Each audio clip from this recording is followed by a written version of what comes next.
Hey guys, I'm Savvy. I'm traveler and explorer from India. I make YouTube travel videos and share my own travel experiences from India and abroad. So I am back here once again with a very informative travel video, and this video is about Leh Ladakh.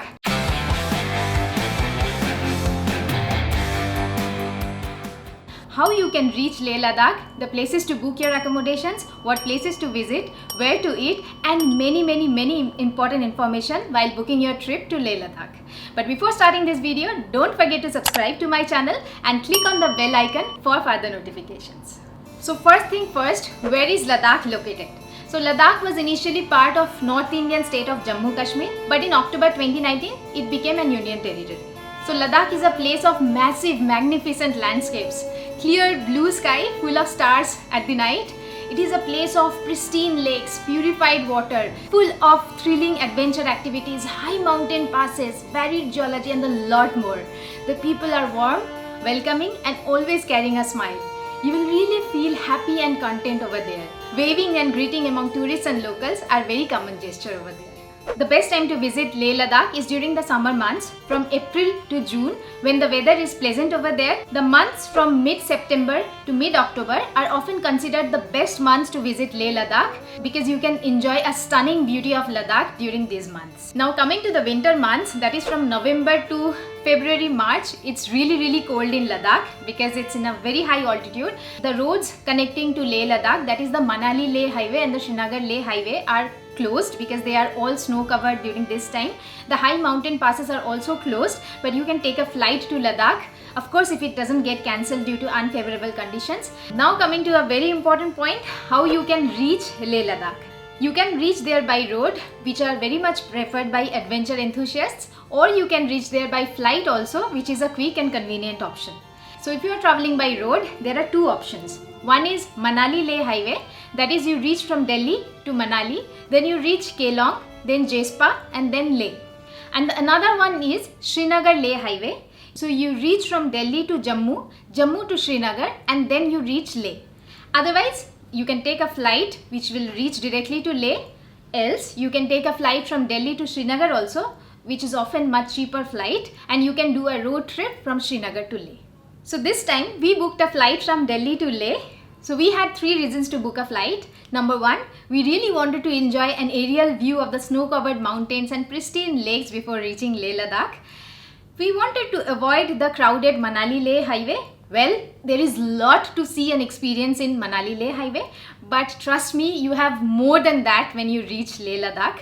And also Anki has done the road trip before, so we had all the idea. Not only the crowd, we also wanted to save time by booking a flight and wanted to spend maximum of our time in Leh Ladakh. We cannot proceed without talking about a very important topic while reaching Leh Ladakh, that is acclimatization. So Leh is located in a very high altitude, above 3500 meter, and while visiting such high altitudes, people often suffer from dizziness, headaches, fever, vomiting, or even acute mountain sickness. Now why this happens? It's because there is scarcity of oxygen in high altitudes and our body find it difficult to adjust to the low oxygen level. That's why we feel such illness. We have to remember that we should not ignore when we feel such illness or acute mountain sickness, and also remember it might happen to anyone who has traveled before, who is very fit and fine, or with any age limit. So how do you acclimatize? The best way is the gradual increase of altitude and continuously hydrating yourself, that is having lots and lots of water. Now if you are doing a road trip to Leh Ladakh, your body will find enough time to acclimatize. But if you are taking a flight and you are reaching Leh directly, then suddenly you will reach a very high altitude and you might not feel well. So the best way would be to drink lots and lots of water, slowly walk around the Leh market area maybe, and you can try Kashmiri Kawa and give enough rest to your body. If you are still not feeling well, you can roam around in Leh the entire day, but choose to stay for the night in some lower altitude village that will give more rest to your body, and from next day onwards you can start exploring Leh. So as you all know that Ladakh is a dream place for backpackers, bike riders, travel enthusiasts. So you can reach over there and book a budget accommodation then and there wherever you want to halt for the night. But then there are many accommodations which are available online. You can simply Google and book the accommodations before reaching Leh Ladakh. The second option is that you reach Leh taxi stand and you can book one car. It can be Innova and Xylo. The drivers give you discounts also, and they know exactly which places you don't want to miss at all. The places to enjoy great food, all the accommodations and the permits that you need to reach a particular destination. The third option is to go with local travel agency. You can Google and find out any local travel agencies in Leh, and they will do all the bookings for you. They will give you a detailed itinerary. Actually, they give you the best itinerary, but if they are missing out one or two places, then you can add in their itinerary. The car will be provided by them, and it's not that expensive. It's a very good experience. So for us, we were really occupied before reaching Ladakh. We booked our trip with a local travel agency in Leh, and we had a great trip, trust me. Now, before going deeper into the video, let me give you a quick itinerary. If you have 8 days time, how you can plan what are the places to visit in Leh Ladakh. So first 3 days, stay in Leh city and do trips for nearby areas, and also if time permits, visit Sham Valley and Lamayuru as well. Day 4, you cross Khardungla Pass and reach Nubra area. Day 4 and 5, stay there in Nubra and Sheok Valley. You can go to Turtuk, Hunde, Diskit Monastery and many other places over there. Day 6, it's time to visit the beautiful Pangong Lake. Day 7, you reach Somoriri, and day 8, it's time to come back to Leh, and that is the end of our trip.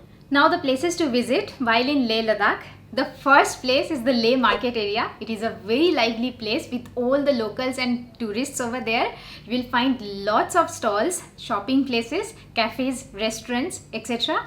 It's a happy place to start with. Then after that, with a good rest, you start exploring outside the Leh city. So the first one to start with is Thiksey Monastery. It is the largest monastery in central Ladakh and situated around 19 kilometers east of Leh. It looks super attractive and resembles Potala Palace in Lhasa, Tibet. It is located at a very high altitude, 3600 meter in Indus Valley. It's beautiful. Next comes Hemis Monastery. It is also quite popular in Ladakh, and it is also one of the largest monastery. Every year during June, Hemis festival dedicated to Lord Padmasambhava is held in Hemis Monastery. It is situated around 45 kilometers from Leh. The monastery is a Himalayan Gompa or a Buddhist monastery. While on the way from Leh to Thiksey, you will find Sheh Palace and Monastery.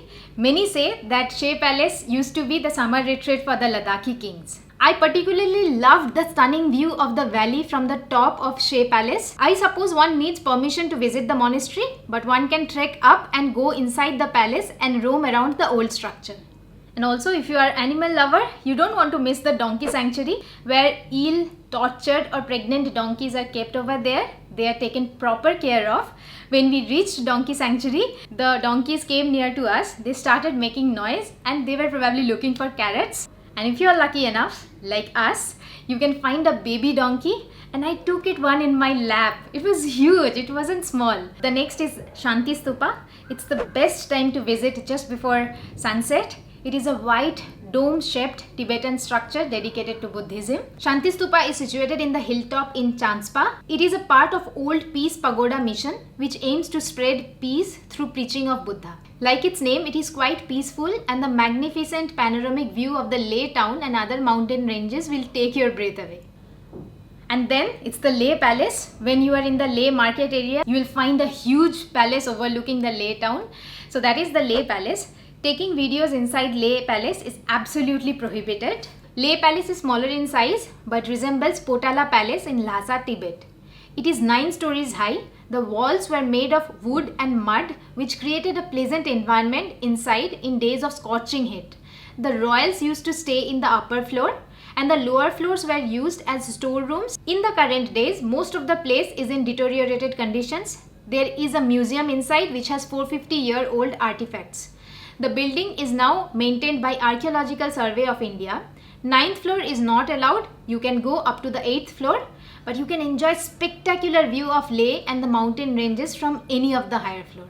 So the next place you will visit around Leh is the Sham Valley. So there is an easier drive along Indus River towards Kargil, and one can also see the confluence of the Indus and Zangska River on the way, which is also called the Sangam Point. The places to visit en route are Hall of Fame War Museum, Gurudwara Patthar Sahib, Magnetic Hill, and Lama Yuru Monastery, etc. Now, as I mentioned, Sangam Point is the confluence of the Indus River and the Zangskar River. In fact, the bluish green color of Indus River and the muddy water of Zangskar River are distinctly visible most of the time. Now, you have to remember that this is quite a popular place and it often gets really crowded. The interesting part being that in the Zangskar River, you can do rafting during summertime, and the same river freezes into a thick ice sheet named as Chadar in the winter.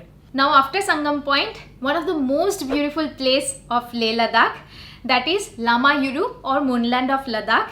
You don't want to miss this because that is like out of the world, a beautiful place. You will find beautiful unique landscape popularly known as the Moonland of Ladakh. It is found in Lama Yuru, which is a village located at approximately 100 km driving distance from Leh in Kargil-Leh highway. Lama Yuru is also famous for its old monastery. Some parts in the monastery are in good condition while others are completely in ruins. There are few homestays here and one budget stay is right outside the monastery gate. Needless to say, the view is amazing from the monastery. So now that you have explored in and around Leh area, so it's time to reach Shyok and Nubra Valley, and for that you have to cross the high mountain pass and a very famous one. Yes, you guessed it right, that's Khardungla Pass. Khardungla is at a height of 5359 meter height. The chances of altitude sickness is very high over here. Local signboards claim it to be the highest motorable pass, but technically there are higher passes than Khardungla. I experienced my first snowfall in Khardungla and it was super awesome. It should take 3 to 4 hours approximately. When the weather condition gets really bad, the vehicle starts skidding in the snow after a while. All drivers follow instructions and put chains in their tires. So we crossed Khardungla Pass with a beautiful experience. We had lunch at North Pullu, basic Maggi, fried rice, Ladakhi tea, and we loved it. We continued our drive and crossed Khalsar village soon after we reached Diksit Monastery. It is almost at the meeting point where Nubra River meets Shyok River. Free tea is also served in the monastery. It is often said to be the oldest and the largest Buddhist monastery in all the Nubra Valley. I often saw the photograph of this milky white and brick colored Tibetan Gompa nested in some mountain in Nubra Valley. Diksit in Nubra Valley is the headquarter of the region, and the monastery is built up in a hill at an altitude of 10,300 feet beside the floodplain of Shyok River. After entering Diksit Monastery, there are two parts. In one side, you can find a huge Maitreya Buddha statue which signifies peace and protection. And the other part is the stairs towards the old temple and monastery. The next comes Hundair in Nubra Tehsil. Hundair is famous for sand dunes and double-humped Bactrian camels in it. The place and the camel ride activity are very commercial in Ladakh. The whole riding experience was quite refreshing. Suddenly it became less chaotic with smoother breeze and the backdrop of Himalayas during evening time. So next is Turtuk village. Trust me, it is one of my most favorite experience in Leh Ladakh. I simply loved the beautiful village. It is no less than heaven. I especially loved the drive from Hundair to Turtuk. Oh my god, the landscapes are massive and magnificent. You don't want to miss it at all. Our accommodation was a little far from the parking space and we crossed the bridge and walked through the fields to reach our homestay. We visited LOC too, and it is a must visit place. Indian Army there will help you to see Indian and Pakistan checkposts up in the mountain peaks. So in Turtuk village, they are majorly Muslims and they speak Balti, which is a mix of old Tibetan and Persian language. So you see a different culture overall in Turtuk, and we had best Eid celebration with them. The locals lived both under India and Pakistan. In overnight during the war, they became part of India. Most of the families have their closest relatives in Pakistan and they were separated by LOC. The story is sad indeed, but you will always find them smiling and they give you the warmest welcome to their beautiful village. One of our most favorite experience was visiting the museum where we learnt about the history of Yagbo dynasty and of Turtuk as a whole. We met the current member from the dynasty who helped Indian Army during Kargil war and won much recognition. So next comes Pangong Lake. Who has not heard about this beautiful lake? It is one of the most popular and famous tourist destination in Leh Ladakh, and it became really famous after it was featured in a blockbuster Bollywood movie, Three Idiots. So Pangong Lake derives its name from the Tibetan word Pangong So, which means high grassland lake. The shooting locations of Three Idiots is usually very crowded. The various items from the movie scene are kept here for taking similar pictures. You need to pay for the pictures though. In my opinion, staying at Pangong overnight is a much better choice. Previously, there used to be many campsites just beside the shore of the lake. Now most of them are removed and only few are permitted to keep their guest house and camps at some distance away from the shore. That's why it is wise to do the bookings much before and get a confirmation once again before reaching Pangong. Remember, your mobile network might not work in such remote areas. If you drive along Pangong, you will reach Spagmik village, then Man village, then Merak village before Chusul village. So next comes Somoriri. Somoriri is another beautiful mountain lake, little less popular than Pangong. It is often said that it is the highest mountain lake being entirely in India. Pristine, and the blue color of the lake and the reflection of the snow-covered mountain ranges look beautiful. It is more popular to drive from Leh to Somoriri, but we drove from Pangong to Somoriri, which is 240 kilometers, through the Changtang region, which is quite remote. It is often said to be one of the most beautiful drives in the entire Ladakh.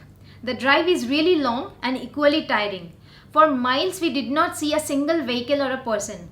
On our way to Somoriri, we found many remarkable birds and mammals, but we loved watching many Tibetan wild ass, also called Kiang, on our way to Somoriri, and marmots, which were large squirrels. On the way to the lake, there are few checkpoints, and before entering Korzok village, a military checkpoint will be there. We stayed in Korzok village, which is in a highland from the shores of Somoriri. It is one of the highest villages in the world. Korzok is quite remote, but some simple and traditional homestays and guest houses are available. So the next day we started our journey back to Leh. As we were driving back, some locals asked for lift in our car. Fortunately for us, they knew all the hidden places to spot hot springs. Yes, actually on the way from Somoriri to Sokar, you will find some hot springs and you don't want to miss that.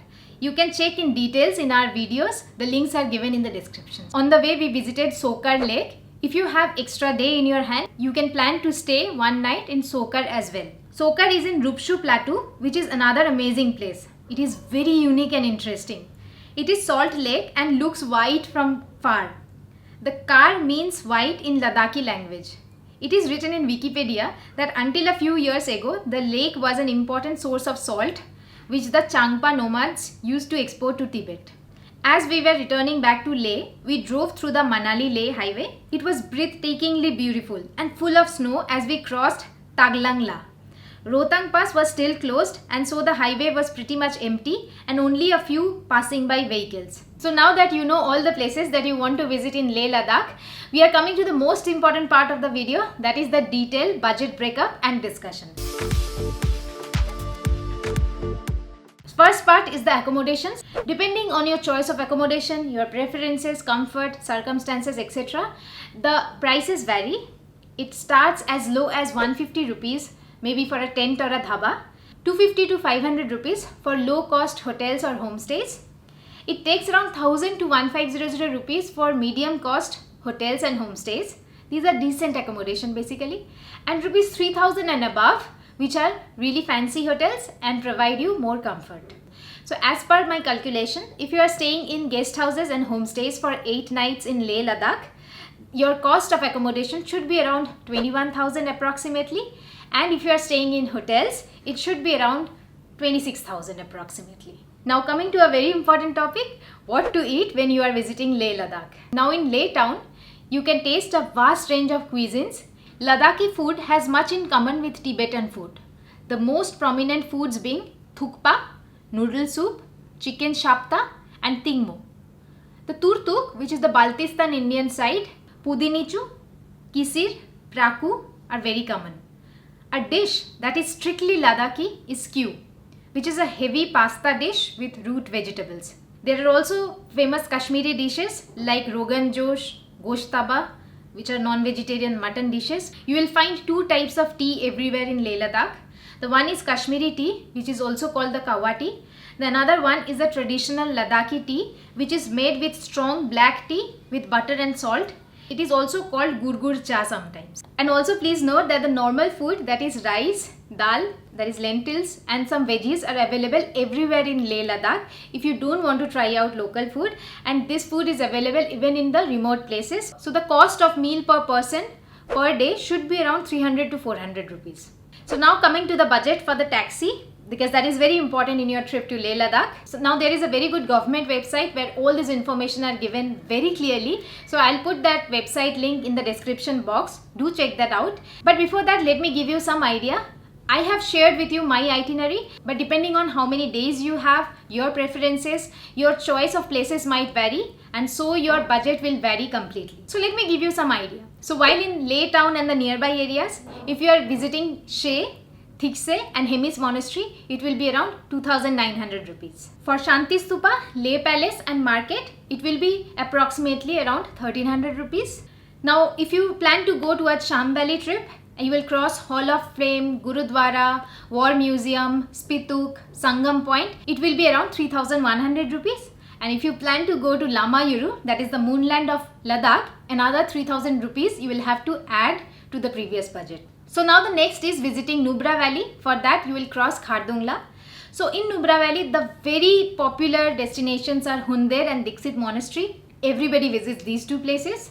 And for that they will charge you something around 10,000 rupees. And if you plan to reach Turtuk village, then you will have to pay 4,000 extra here. And if you want to exclude Turtuk and you want to add Pangong to your Hundear and Dixit trip, then it will be something around 20,000 rupees and it will be a 3 days trip. And in this trip, if you want to add Somoriri, Sokar as well as we did, then it will be approximately around 38,000.